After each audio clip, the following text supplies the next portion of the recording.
ቸርና ለጋስ ናቸው። ዘመናቸውን በቅድስና እንደጨረሱ የሚመሩት የሃይማኖት ተቋም ምዕመኖች በልበ ሙሉነት ያምናሉ። በተቃራኒው በአንዳንድ ጉዳዮች ላይ ባላቸው አመለካከት ደግሞ ጥቂት የማይባሉ ትችትና ነቀፌታ ሲሰነዘርባቸው ይስተዋላል። የታሪክ ዶሴያቸው ሲገለጥ ግን ተቺዎቻቸው የእሳቸውን ያህል ሩቡን እንዳልኖሩ መገመት አያዳግትም። በልጅነታቸው የምሽት ቤት ቦዲጋርድነትን ጨምሮ የተለያዩ ሥራዎችን ከውነው አድገዋል። ኋላም ከ1.4 ቢሊዮን በላይ አማኞችን ያቀፈውን የካቶሊክ ቤተ እምነትን በበላይነት ለ12 ዓመታት በሊቀ ጳጳስነት አስተዳድረዋል። የድሮው ሆርሄ ማሪዮ ቤርጎሊዮ፣ የአሁኑ ሊቀ ጳጳስ አባ ፍራንሲስ። በዛሬው ቆይታችን ከቀናት በፊት በሞት ስላጣናቸው ሊቀ ጳጳስ አባ ፍራንሲስ ውልደትና የሕይወት ዘመን ጉዞ በስፋት አስቃኛችኋለሁ። እስከ መጨረሻው አብራችሁኝ ቆዩ።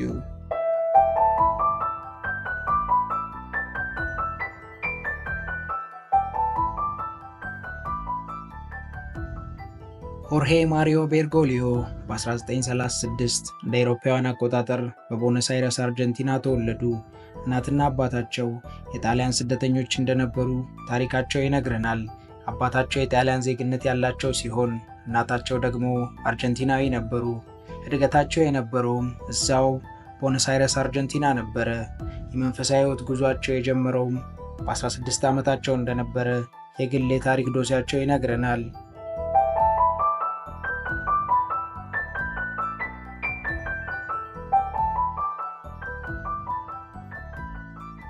ሆርሄ ማሪዮ ቤርጎሊዮ ከልጅነት አንስተው የተኖረ ሕይወት እንደነበራቸው ታሪካቸውን አንጥሮ ለሰማ የማያሻማ እውነት መሆኑን ይረዳል።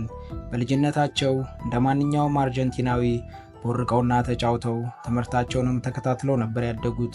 የኋላ በጉርምስና ዕድሜያቸው ከትምህርታቸው ጎን ለጎን የተለያዩ ሥራዎችን ሞክረዋል። ለአብነት ያክልም የመጠጥ ቤት መስተንግዶንና የምሽት ክበብ ቦዲጋርድነት ከታሪካቸው ጋር ተያይዞ ይነሳል። መጨረሻዬን አሳምርልኝ ነውና ነገሩ። እሳቸውን ወዳዘጋጀላቸው ነገ ለመጥራት አምላካቸው እቅድ ነበረው።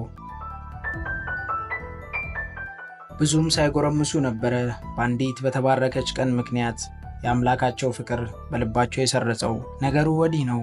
ወጣቱ ሆርሄ ማሪዮ ቤርጎሊዮ በአንዲት ምሽት አምሽተው የእግር ጉዞ እያደረጉ በነበረበት ወቅት አንድ ቤተ ክርስቲያን አጠገብ ይደርሳሉ። በሰዓቱም ማንም በቤተ ክርስቲያን ውስጥ ይኖራል ብለው ስላላሰቡ ልባቸው ጎራ እንዲሉ ጎተጎታቸው። በልባቸው ሙግትም ተሸንፈው ወደ ውስጥ ዘለቁ። በሰዓቱ አምላካቸው የእሳቸውን ነፍስ ለመጥራት አንድ ቄስ አዘጋጅቶ እንደነበረ ግን እርሳቸውም ሆነ ማንም አልጠረጠረም ነበረ። ዞር ብለው ቤተ ክርስቲያኒቱን ሲቃኙም እኚህን ቄስ ተመለከቱ። ኋላ ከየት እንደመጣ የማይታወቅ ስሜት ኃጢአታቸው እንዲናዘዙና ንስሐ እንዲገቡ ይገፋቸው ጀመር። የነፍስ ጥሪ ናትና ተሸንፈው በዚያች ምሽት ራሳቸውን ሃይማኖታቸው በሚፈቅደው መንገድ ለቄስ አስመርምረው ንስሐ ገቡ። ከዚህ በኋላ ነበረ በአምላካቸው ፍቅር ልባቸው መነካትና ክርስትና መናፈቅ የጀመሩት። ያቺ ቅዱስ ምሽት ነበረች የአሁኑን ሊቀ ጳጳስ አባ ፍራንሲስን የወለደችው። ይሄኔ ዓለምን ተወት፣ ክርስትናን ጠበቅ በማድረግ ስለ ክርስትና በደንብ መማርና መጽሐፍ ቅዱስንም ማጥናት ጀመሩ። ኋላ የክርስትና ፍቅር በርትቶባቸው ከአማኝ ክርስቲያን ወደ ቅስና እንዲያድጉ ያስገደዳቸው።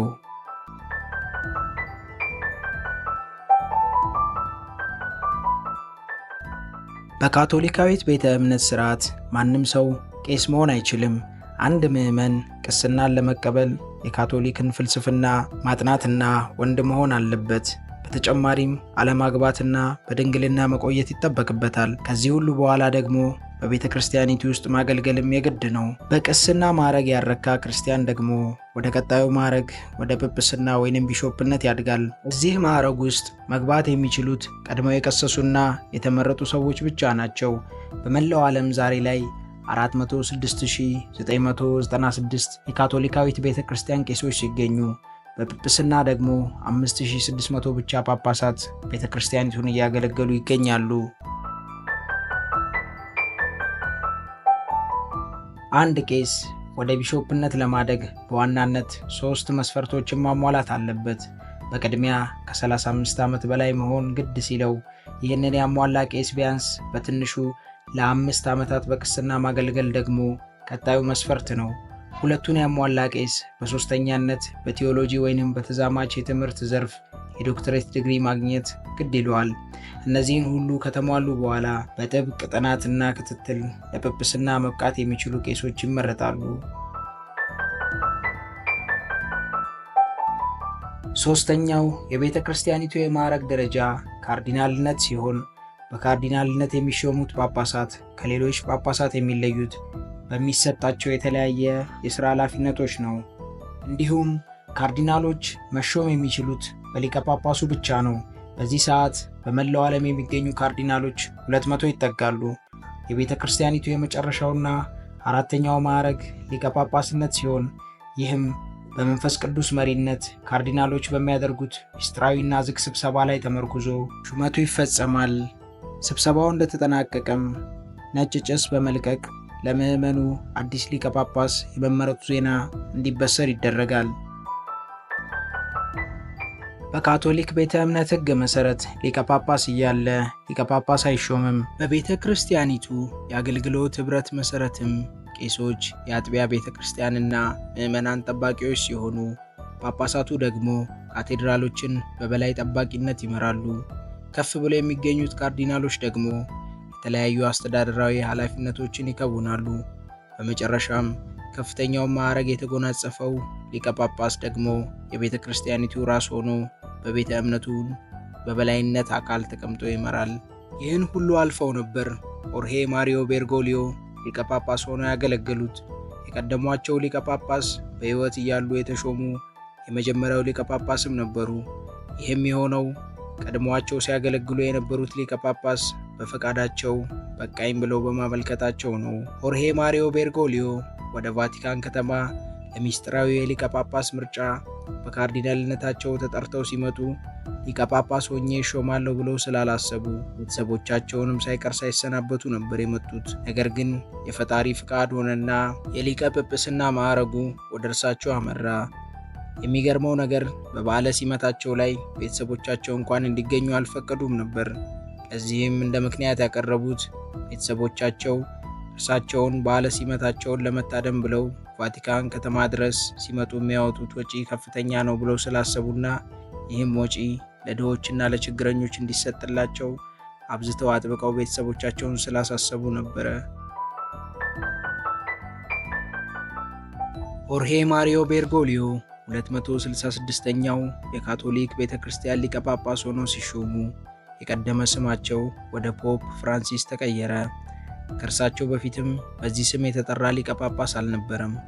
አባ ፍራንሲስ ቀድሞውንም በደግነትና በቸር ለጋስነታቸው ይታወቁ ስለነበረ እንደ እርሳቸው ደግ የነበሩትንና በቤተ ክርስቲያኒቱም የቅድስና ማዕረግ የተለገሳቸውን ጥንታዊውን አባት ቅዱስ ፍራንሲስን ለመዘከር ከምግባራቸው ጋር ይሄዳል ተብሎ ይህ ስም እንደተሰጣቸው ይነገራል። ሊቀ ጳጳስ አባ ፍራንሲስ ከላቲን አሜሪካን ብቻም ሳይሆን ከሰሜን አሜሪካም የመጀመሪያው የካቶሊክ ሊቀ ጳጳስ ናቸው። ይህም የመጀመሪያው አውሮፓዊ ያልሆኑ ሊቀ ጳጳስ ያደርጋቸዋል።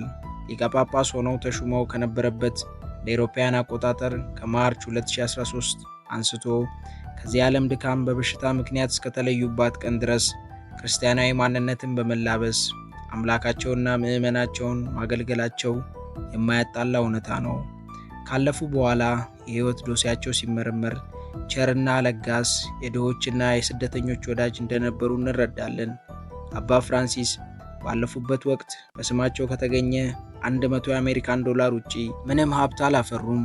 ሌላው ቀርቶ በሊቀ ጳጳስነታቸው ምክንያት በየወሩ የሚከፈላቸውን 30,000 የአሜሪካን ዶላር ለክርስትና አገልግሎት ማስፋፊያና ለችግረኞች እንደሚለግሱት ይነገራል። ሊቀ ጳጳስነታቸው ያደላቸውንም የቅንጦት ሕይወት ወደ ጎን በመተው እንደ አንድ አባት ካርዲናል እንደኖሩ ታሪካቸው ይነግረናል። አባ ፍራንሲስ ከሊቀ ጵጵስናቸው በኋላ አለባበሳቸውን እንኳን መቀየር አልወደዱም። ቀደምት ይጠቀሙባቸው የነበሩትን አለባበሳቸውና የብር መስቀላቸውን እንዲሁም የብር ቀለበታቸውን ነበር ለአገልግሎት ሲጠቀሙ የነበረው። ምግባቸውም ቢሆን በተለየ መልኩ የተዘጋጀ ሳይሆን አብዛኛውን ጊዜ ከሰራተኞች ጋር እየተመገቡ እንደ ተራ ግለሰብ ነበር የኖሩት። ሊቀ ጳጳስ አባ ፍራንሲስ ከተረፋቸው አልነበረም ችግረኞችን የሚረዱት። አብዛኛው ገበያቸው ለችግረኛና ለድሆች ነበር የሚለገሰው። ሰላምን በመስበክ ጦርነት እንዲበቃም ብዙ ጥረዋል። እኚህ አባት በጋዛ ለሚገኙ ስደተኞች ልዩ ፍቅር እንደነበራቸውም ይነገራል። ከሞቱ በኋላም ይጠቀሙባት የነበረችው መኪና አምቡላንስ ሆና ለጋዛ ስደተኞች እንድታገለግልም ተናዘው በኑዛዜያቸው መሰረት መኪናቸው በልግስና ለጋዛ ተፈናቃዮች ተሰጥታለች። ትህትናን ምግባራቸው አድርገው የነበሩት ሊቀ ጳጳስ በቤተ እምነታቸው ተከታዮች ዘንድ እጅግ በጣም ነበር የሚወደዱት። ሕልፈታቸውም ከዓለም ጫፍ እስከ ዓለም ጫፍ ምዕመናንን ያሳዘነ ነበረ።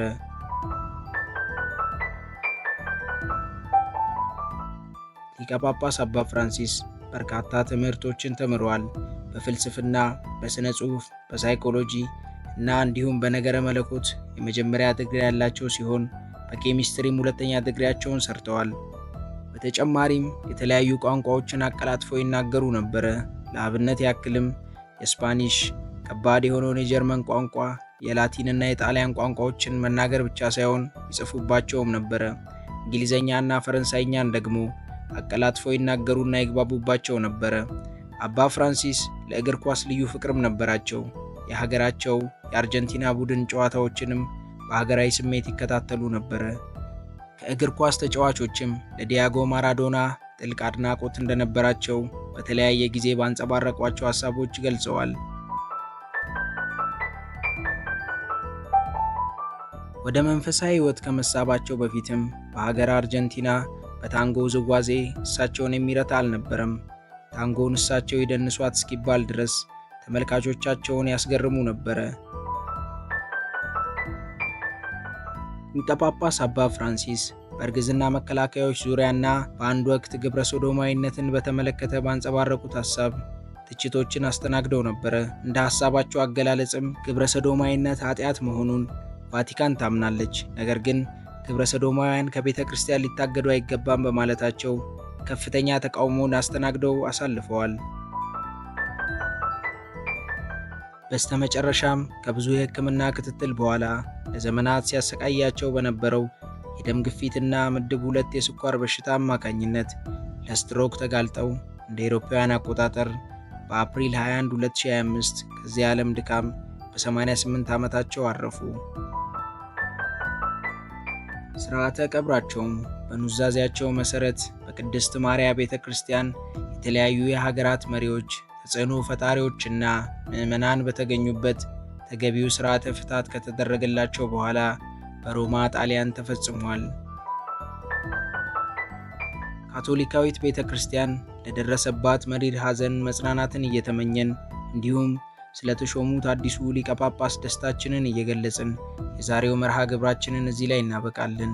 ውድ የቻናላችን ተከታታዮች በቀጣይ ዝግጅት እስክንገናኝ ድረስ ቻናላችንን ሰብስክራይብ እንዲሁም ቪዲዮውን ላይክ፣ ሼር ታደርጉልን ዘንድ እንጠይቃችኋለን። እስከ ቀጣይ ቸር እንሰንብት።